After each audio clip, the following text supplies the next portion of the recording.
Good afternoon, peace be with you. This is number 19, video number, I believe, 19, yes, of my spiritual autobiography, Moses to Muhammad in 60 Years.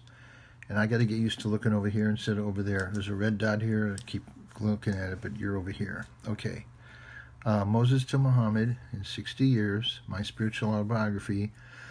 When I last spoke to you, I had just been introduced to Master Philip at the Holy Order. Let's see.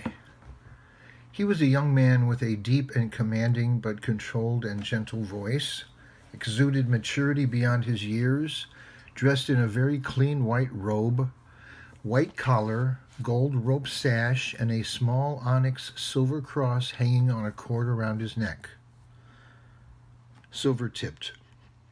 The symbol of the order was a square with a circle and a triangle within it, embroidered in gold thread on his left chest of his robe, not on his chest. I felt a purity and a high consciousness in the room.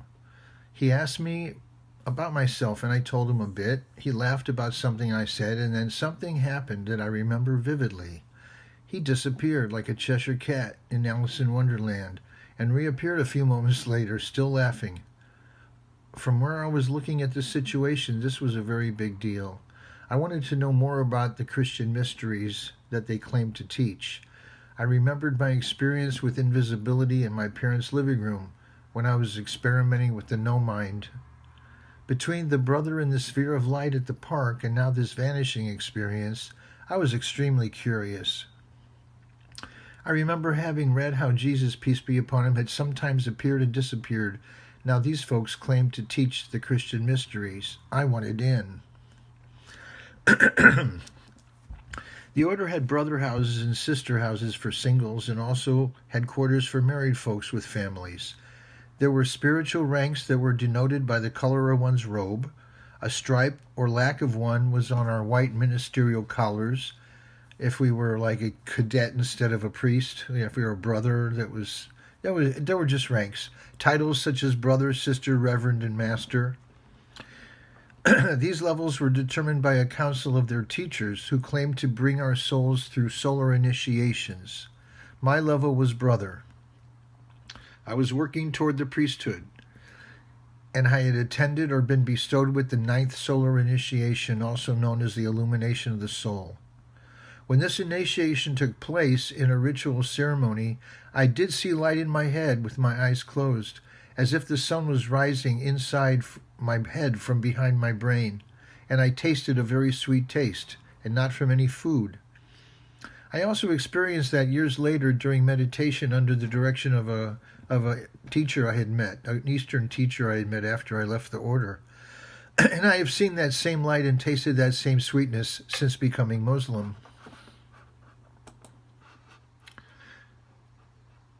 Pardon me, please. I'm sorry. Since becoming Muslim, I'm sorry for the lack of good technology here. Okay. The brothers and sisters had jobs in the world, had spiritual and religious classes at night, had prayers and meditation at set times daily, and in the evenings we would walk around in the cities we were in and engage in conversation with interested people. We wore our robes, collars, and crosses, and many folks were conditioned to respond and be attracted to this appearance. We were out there to shamelessly recruit, to attract people to the order and what it taught, but softly, not aggressively. Classes for the public were held in the brother and sister houses. There were brother and sister houses all over the country. I was stationed in Chicago, Carbondale, Illinois, Wichita, Kansas, Detroit, Michigan, and Indianapolis, Indiana. In 3 years, I was in the order. All but Carbondale were brother house locations. I was sent to Carbondale on mission, as they called it, by myself.